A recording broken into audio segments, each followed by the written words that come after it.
பச்சை பயிரை வச்சு இவ்வளவு நாளாக இப்படி செய்யாமல் விட்டுட்டோமே. ரொம்ப ரொம்ப புதுமையான ஆரோக்கியமான அருமையான ரெசிபி ரொம்ப சுலபமாக செஞ்சிடலாங்க. Hi friends, welcome to Chennai food. இந்த ரெசிபியை நான் எப்படி செய்கிறேன் நீங்களே பாருங்கள் வாங்க. நான் 250 கிராம் அளவுள்ள கப்பில் 1 கப்பு முழு பச்சை பயிறு எடுத்திருக்கேங்க. நிறைய பேர் இதை பாசி பயிர்னு கூட சொல்லுவாங்க. இந்த பயிரை நாம் வறுத்து எடுத்துக்கலாம். ஸ்டவ் ஆன் பண்ணிவிட்டு ஸ்டவ்வில் நான் அயன் பேன் வச்சுருக்கேங்க. பேன் ஹீட் ஆகட்டும். இப்போ பேன் நல்லா சூடாயிடுச்சு. நாம் எடுத்து வச்ச 1 கப்பு பச்சை பயிறு அதை இதில் சேர்த்துக்கலாம். பச்சை பயிறு நான் ஏற்கனவே கழுவி காய வச்சு எடுத்து வைக்கிறதுனால அப்படியே சேர்த்துக்கிறேன். சப்போஸ் நீங்கள் கழுவலைன்னா கழுவி காத்தார வச்சுட்டு அப்புறமா சேர்த்துக்கோங்க. இப்போ அப்படியே நல்லா நம்ம கிளறி விட்டுகிட்டே இருக்கணும். பச்சை பயிறு லேசாக நிறம் மாறி வரும், அதே சமயம் நல்லா வாசம் வரும். இந்த பச்சை பயிரில் பார்த்தீங்கன்னா ஏகப்பட்ட மருத்துவ குணங்கள் இருக்குங்க. ஹை புரோட்டீன் இருக்குது. அது மட்டும் இல்லாமல் நார் சத்தும் அதிகமாகவே நிறைஞ்சிருக்குது. உடல் எடையை குறைக்கிறதுக்கு கூட ரொம்பவே ஹெல்ப் பண்ணும். அது இல்லாமல் vitamin A, vitamin B, vitamin E இந்த மாதிரி நிறைய விட்டமின்ஸ் அதில் நிறைஞ்சிருக்குங்க.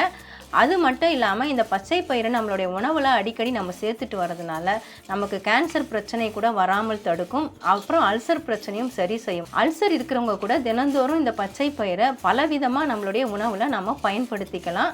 அது மட்டும் இல்லாமல் கல்லீரல், ஹார்ட் சம்மந்தப்பட்ட பிரச்சனைகளையும் சரி செய்யும். இது மாதிரி ஏகப்பட்ட நன்மைகள் இதில் நிறைஞ்சிருக்குதுங்க. இதை நாம் அடிக்கடி உணவில் சேர்த்துக்கிறது நம்மளுடைய ஹெல்த்துக்கு ரொம்பவே நல்லது. இப்போ பாருங்கள், லேசாக நிறம் மாறி வந்திருக்குது. இன்னும் கொஞ்சம் லேசாக நிறம் மாறட்டும். இப்போ பாருங்கள், பச்சை பயிறு நம்ம சேர்க்கும் பொழுது எப்படி இருந்தது. இப்போ பாருங்கள், நல்லா நிறம் மாறி வந்துட்டுருக்குது. இந்த அளவுக்கு கலர் சேஞ்ச் ஆனால் போகிறோம். ரொம்ப நீங்கள் நிறம் மாற விட்டிங்கன்னா கரிஞ்சி போன மாதிரி ஆகிடும், டேஸ்ட்டு மாறிடும். இந்த அளவுக்கு நிறம் மாறின உடனே நம்ம பிளேட்டுக்கு எடுத்து மாற்றிக்கலாம். நான் ஸ்டவ்வை ஆஃப் பண்ணிட்டேன்.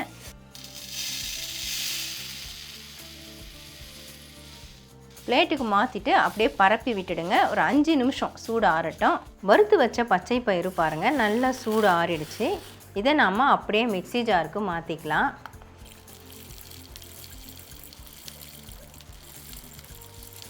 இதை நல்லா நைஸாக பவுடர் பண்ணி எடுத்துக்கலாம்.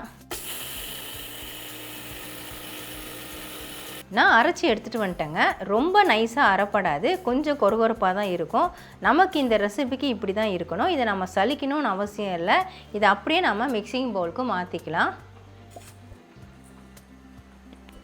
இதில் சேர்க்கறதுக்காக நான் ஒரு பிஞ்ச் அளவு சால்ட் எடுத்திருக்கேன். அதில் சேர்த்துக்கிறேன். சேர்த்துட்டு கைகளை வச்சு அப்படியே நல்லா கலந்து விட்டுக்கோங்க. சால்ட்டு சேர்த்ததுக்கப்புறமா 1 டீஸ்பூன் அளவுக்கு நான் ஏலக்காய் பொடி சேர்க்குறேன். சர்க்கரை சேர்த்து அரைச்சதுனால 1 டீஸ்பூன் சேர்த்துக்கிறேன். சேர்க்காமல் அரைச்சிங்கன்னா 1/2 டீஸ்பூனே உங்களுக்கு போதுமானதாக இருக்கும். இதையும் நல்லா அப்படியே கலந்து விட்டுக்கோங்க. நாம் சேர்த்த சால்ட்டு, ஏலக்காய் பொடி ரெண்டுமே நல்லா மிக்ஸ் ஆகிடுச்சு. அடுத்ததாக இதில் சேர்க்கறதுக்காக சூடான தண்ணி 1 டம்ளர் அளவுக்கு தண்ணியை நான் பாத்திரத்தில் சேர்த்துட்டு கொதிக்க வச்சுருக்கேன். இதை நாம் கொஞ்சம் கொஞ்சமாக சேர்த்துட்டு அப்படியே கலந்து விடணும். கைகளை வைக்காதீங்க, இந்த மாதிரி ஸ்பூனில் வச்சு கலந்துக்கோங்க. ஏன்னா சூடான தண்ணிங்கிறதுனால நம்ம சட்டுன்னு கை வைக்கக்கூடாது, நம்ம கையில் சூடுபடும். நான் மறுபடியும் கொஞ்சம் தண்ணி சேர்த்துக்கிறேன். எவ்வளவு தண்ணி தேவைப்படுதோ அந்த அளவுக்கு கொஞ்சம் கொஞ்சமாக சேர்த்துக்கோங்க. நமக்கு உதிரியான மாவு தான் வேணும், அதனால் அதிகமாக சேர்த்துடக்கூடாது. தேவையான அளவு தண்ணி சேர்த்துட்டு நல்லா கலந்துட்டேங்க. இப்போ சூடு ஆறுனதுக்கப்புறம் பார்த்திங்கன்னா கைகளை வச்சு நம்ம நல்லா உதுத்து விட்டுக்கலாம். நல்லா உதிரி உதிரியாக இருக்குது பாருங்கள். அப்படியே சேர்த்து பிடிச்சா ஒன்று சேர்ந்து வரும். அதை அப்படியே உதுத்து விட்டோம்னா உதிரி உதிரியாக வரும். இதுதான் சரியான பதம். நான் எடுத்த தண்ணியில் பார்த்திங்கன்னா பாதி தண்ணி தான் எனக்கு செலவாச்சு, மிச்சம் இருக்குது. அதனால் பார்த்து சேர்த்துக்கோங்க. இப்போ இதில் சேர்க்குறதுக்காக நான் தேங்காய் துருவல் சேர்க்க போகிறேன். 1 முடி தேங்காயை அதில் இருக்கக்கூடிய கருமை பகுதியெல்லாம் நீக்கிட்டு துருவி எடுத்து வச்சுருக்கேன். அதை இதில் சேர்த்துக்கிறேன். தேவையான அளவு சேர்த்துக்கோங்க. கூடவே 1/2 கப் அளவுக்கு நாட்டு சர்க்கரை அதையும் சேர்த்துக்கலாம். எல்லாத்தையுமே ஒன்று சேர்த்து கலந்துட்டு நம்ம வேக வச்சா டேஸ்ட்டு சூப்பராக இருக்கும். எந்த கப்பில் பச்சை பயிறு எடுக்கிறீங்களோ அதிலே நீங்கள் அளந்து எடுத்துக்கோங்க. நாட்டு சர்க்கரை வேண்டான்னு நினச்சிங்கன்னா ஒயிட் சுகர் கூட நீங்கள் சேர்த்துக்கலாம். இப்போ எல்லாத்தையும் ஒன்று சேர்ந்து அப்படியே கலந்து விட்டுடலாம். நான் துருவின மொத்த தேங்காயுமே நான் சேர்த்து விட்டுறேங்க. ஏற்கனவே நான் கொஞ்சம் நிப்பாட்டி வச்சுருந்தேன். நம்ம கலந்ததுக்கப்புறம் பார்த்திங்கன்னா தேங்காய் பத்தாத மாதிரி இருந்தது. அதனால் நான் மொத்தமாக சேர்த்துறேன். அப்புறம் நான் தேங்காய் சேர்க்க போகிறது கிடையாது, இதில் சேர்க்கறது தான். இந்த பச்சை பயிரில் பார்த்திங்கன்னா நம்ம எலும்புகளுக்கு தேவையான கால்சியம் சத்து அதிகமாகவே இருக்குதுங்க. அது மட்டும் இல்லாமல் மக்னீசியம், அயன் இந்த மாதிரி நிறைய சத்துக்கள் நிறைஞ்சிருக்கு. உடல் எடையை குறைக்கிறவங்க கூட இந்த பச்சை பயிரை பயன்படுத்தி நல்ல ஆரோக்கியமாக உடல் எடையை குறைக்கலாம். இப்போ பாருங்கள் நல்லா மிக்ஸ் ஆகிடுச்சு. வேக வைக்கிறதுக்காக ஸ்டவ் ஆன் பண்ணிவிட்டு ஸ்டவ்வில் இட்லி பாத்திரம் வச்சுருக்கேங்க. பாருங்கள் 1/2 லிட்டர் அளவுக்கு நான் தண்ணி ஊற்றி வச்சுருக்கேன். இந்த தட்டில் பார்த்தீங்கன்னா லைட்டாக ஒரு ட்ராப் நான் நெய் தடவி வச்சுருக்கேன். நார்மலாக நான் வாழை இலை போட்டு செய்வேன், இன்றைக்கி வாழை இலை போடலை, அதனால் நெய் தடவி வச்சுருக்கேன். இப்போ இந்த நம்ம மிக்ஸ் பண்ணி வச்ச இந்த மிக்ஸை கரண்டியில் தான் நம்ம எடுத்து வைக்க போகிறோம். அப்படியே கரண்டியில் எடுத்துகிட்டு லைட்டாக அப்படியே மட்டன் தட்டி விட்டுட்டு லேசாக ஒரு ப்ரெஸ்ஸிங் கொடுத்துக்கோங்க. இந்த கரண்டியில் வைக்கிறதுனால கரண்டி புட்டுன்னு சொல்லுவாங்க. நீங்கள் குட்டி குட்டி டம்ளர் இருந்தால் டம்ளரில், கிண்ணத்தில் இந்த மாதிரி கூட வச்சுக்கலாம். இப்போ ஒவ்வொரு குழியாக நம்ம ஃபில் பண்ணிக்கலாம். ரொம்ப அழுத்தம் கொடுக்காதீங்க, கொஞ்சம் மாவு லூஸாக தான் இருக்கணும், அப்போ தான் நல்லா வெந்து கிடைக்கும். லைட்டாக மேலே மட்டும் அழுத்தி விட்டுடுங்க.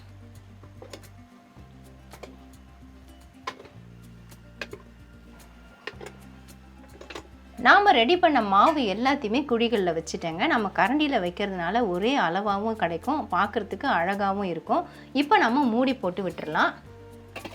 ஹை ஃப்ளேமில் வச்சுட்டு 10 நிமிஷம் வேக விட்டுட்டு ஸ்டவ் ஆஃப் பண்ணிக்கோங்க. 10 நிமிஷம் வேக விட்டுட்டு நான் ஸ்டவ் ஆஃப் பண்ணிட்டேங்க. இப்போ மூடியை ஓப்பன் பண்ணிடுறேன். பாருங்கள் எவ்வளோ சூப்பராக வெந்திருக்குது. வெந்துருச்சா இல்லையா நம்ம செக் பண்ணுறதுக்கு நான் கொஞ்சமாக எடுக்கிறேன், ஏன்னா கையை வைக்க முடியாது. இந்த மாதிரி ஸ்பூனில் எடுத்துட்டு இதை அப்படியே பாருங்கள், அப்படியே உருட்டி பாருங்கள், நமக்கு திரிக்க வரணும். இப்படி கையில் திரிச்சோம்னா நமக்கு திரிக்க வரணும். இப்போ பாருங்கள் நல்லா திரிக்க வருது, நல்லாவே வெந்துருச்சு. இதை நாம் ஆற விட்டுட்டு பிளேட்டுக்கு மாற்றிக்கலாம். இட்லி தட்டை நான் வெளியே எடுத்துட்டேங்க. இப்போ ஓரளவுக்கு சூடு ஆறி இருக்குது, நாம் எடுத்து பிளேட்டுக்கு மாற்றிக்கலாம். அப்படியே கைகளை வச்சு நம்ம எடுக்க முடியும், ஏன்னா நெய் தடவிருக்கோம் இல்லைங்களா, அதனால். எப்படி உடையாமல் வருது பாருங்கள், பார்க்கும் பொழுதே அவ்வளோ அழகாக இருக்குது, சாப்பிடணும் போல் இருக்குது. டேஸ்ட்டு பார்த்தீங்கன்னா அவ்வளோ அருமையாக இருக்கும். ரொம்ப ரொம்ப ஹெல்த்தியான ரெசிபி இது. இட்லி தட்டில் சுத்தமாக ஒட்டலை பாருங்கள். ஒரு ட்ராப் நெய் இல்லைன்னா எண்ணெய் தடவைனா போதும். இப்போ பாருங்கள் நம்ம பச்சை பயிரை வச்சு அருமையான புட்டு நாம் ரெடி பண்ணியிருக்கிறோம். தேவையான அளவு தேங்காய் துருவல், நாட்டு சர்க்கரை எல்லாமே நான் சேர்த்துட்டேங்க. ஏலக்காய் பொடி எல்லாமே சேர்த்து அட்டகாசமாக அருமையாக இருக்குது. ஒவ்வொரு பீஸும் பாருங்கள் ஒன்று கூட உடையாமல் அவ்வளோ அழகாக வந்திருக்கு. இது நான் ஸ்பூனில் கொஞ்சமாக குத்தி எடுத்த பகுதி, அதனால் அது அப்படி இருக்குது. ரொம்ப ரொம்ப டேஸ்ட்டு அருமையாக இருக்கும், ரொம்ப ஹெல்த்தியாகவும் இருக்கும். இப்போ டேஸ்ட் எப்படி இருக்குதுன்னு பார்த்துருவோமா?